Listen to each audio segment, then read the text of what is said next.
Good evening and welcome to my campfire. There's nothing better on a cool, crisp autumn evening than to sit around the campfire with family and friends. So I'm glad you're here to share this campfire with me.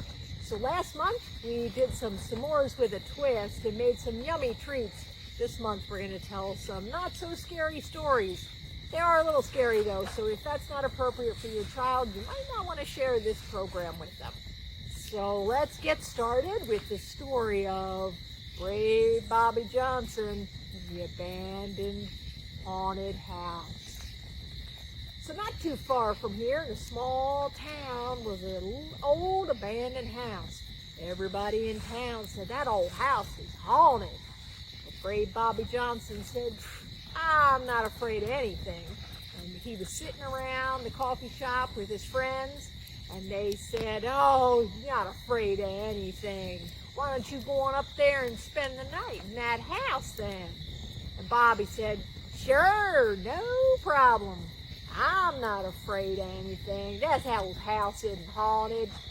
So Bobby took his sleeping bag up there at dark, went in that old house, went up the steps. He found himself an empty bedroom, laid out his sleeping bag, and got ready to go to sleep for the night.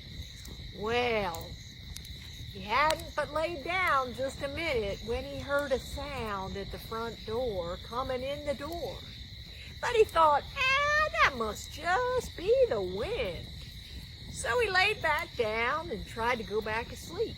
And he heard a voice call out, I am the ghost of the bloody finger. I'm at the bottom of the steps. And Bobby thought, I must be hearing things. Laid back down, tried to go to sleep, and he heard again, I am the ghost of the bloody finger.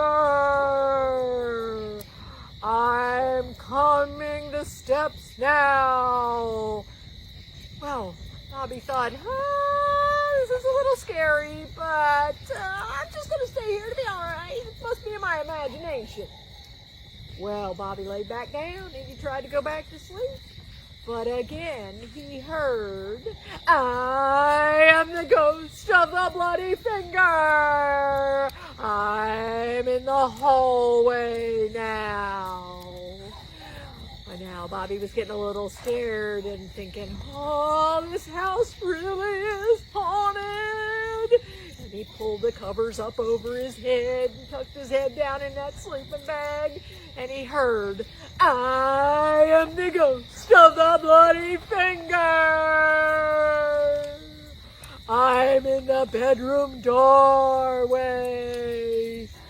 And now Bobby was terrified. The ghost was about to enter the room. Bobby tucked himself back down in that sleeping bag as tight as he could go and hoped that it wouldn't come in the room. And he heard, I am the ghost of the bloody finger. Do you have a Band-Aid?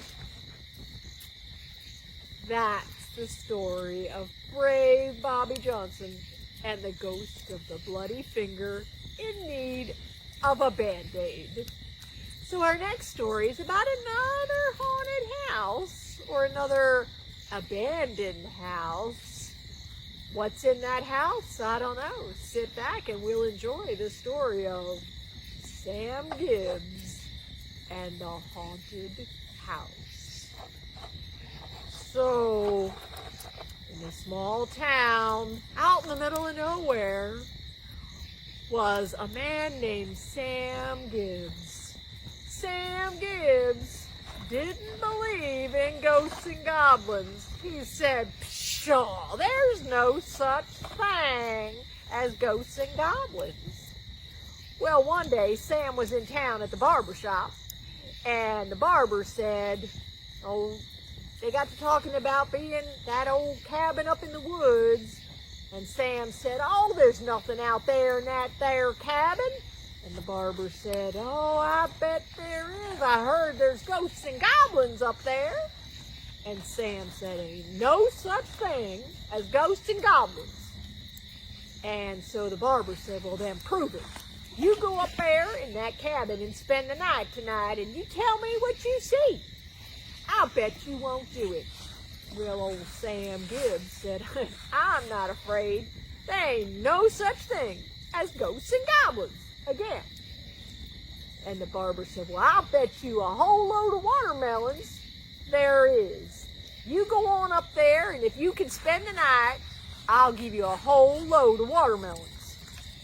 Well, Sam said, whew, I love watermelon. That's my favorite fruit. I'm going to go on up there, and I'll prove to you ain't nothing up in that cabin. So Sam headed up there around dark, got up there, found an old rocking chair in the living room of that old cabin, sat back, and he rocked, and he rocked, and he rocked, till he heard a screeching and a scratching at the door. Just then the door flew open, and there stood the scariest looking critter old Sam had ever seen. Old Goblin had big red eyes and big horns and big white teeth and a long spiky tail.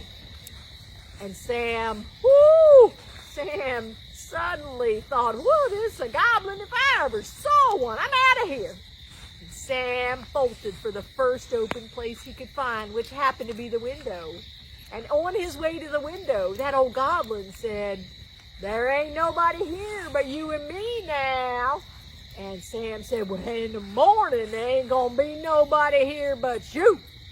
And he jumped through that window and took off running down the lane as fast as he could.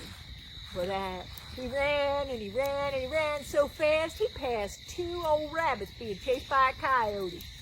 And just then, coming up behind him, he heard some noise, some hoof prints clattering around behind him. And he turned around to look and see, and what do you think he saw? He saw those 2 red glowing eyes, and those 2 big horns, and those scared dark white teeth glowing in the dark, and that spiky tail running out behind him. And that old goblin said, boy, you sure do run fast, but I'm gonna catch you. And Sam said, whew, I can run faster than that. Old Sam took off. He ran as fast as he could. Ran past that old barber shop with those boys still sitting outside out front, and told him to the barber, don't you worry about them watermelons. I ain't staying up there. That place has got goblins. And the barber said, I thought she said there wasn't any such thing. Sam said, oh, yeah, there is. And he ran back home to his house as fast as he could, slammed the front door, climbed inside his bed, and from that day forward, old Sam Gibbs was sure that old abandoned cabin had a goblin living in it. So our first 2 stories were about old cabin and old haunted house, and our last story is just about some people. And this story is about Jane and the yellow ribbon that she wore around her neck every day.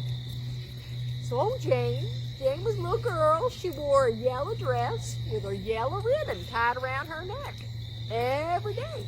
Jane wore that yellow dress with that yellow ribbon tied around her neck. And Jane had a neighbor named Johnny who used to play with her, and every day he would ask her, Jane, how's come you wear that yellow ribbon around your neck? And Jane said, I can't tell you. Well, they grew up and spent a lot of time together, and as they got older, Johnny asked her, would you like to go have ice cream with me? And Jane said, sure. And he said, okay then, I'll pick you up at 7. Can you tell me why you wear that yellow ribbon around your neck? And Jane said, nope, not telling. So they went off and had ice cream, had a good time together. Time went past. They were in high school together. And old Johnny said, would you like to come watch me play football? And Jane said, sure, I'd love to. And so Jane went to go watch Johnny play football. And after the game, Johnny said, so can you tell me now why you wear that yellow ribbon around your neck? And Jane said, no, can't tell you. Time passed on even longer. And one day, they started going steady. and old Johnny asked Jane to marry him.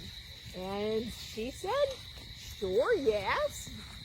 And he said, okay, now that we're going to get married, how about you tell me why you wear that yellow ribbon around your neck? She said, I can't tell you yet. Maybe on our wedding day. So their wedding day came, and Jane sure did look pretty. She had that yellow ribbon tied around her neck, like same as she did every day. But they were so busy getting ready for the wedding, and Jane looked so pretty that Johnny forgot all about asking her about that yellow ribbon. Well, time went by. They raised 4 kids, had their ups and downs in life, and made it to their 50th wedding anniversary. They were celebrating their golden anniversary, and Johnny said, honey, after 50 years, can you tell me now why you wear that yellow ribbon around your neck? Because she'd been wearing it every day for 50 years. And Jane said, nope, can't tell you quite yet. Maybe I'll tell you one day. Well, time went on, and they spent some more good years together, and then Jane got sick, and she was reaching the end of her life. And Johnny thought, well, it's going to be the last chance here. I better ask her again. Maybe she'll tell me now. So he said, sweetie, we've been together all these years. How's about you tell me why you wear that yellow ribbon around your neck? And she said, well, all right. I'm going to show you. You go ahead and untie that yellow ribbon. So Johnny fumbled with the bow and untied the knot. Just as soon as that bow and that knot came undone, that yellow ribbon dropped to the ground. Jane's head fell off.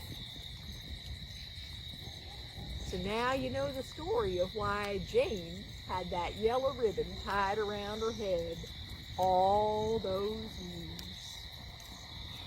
So thanks for hanging around the campfire with me this evening to share some slightly scary stories.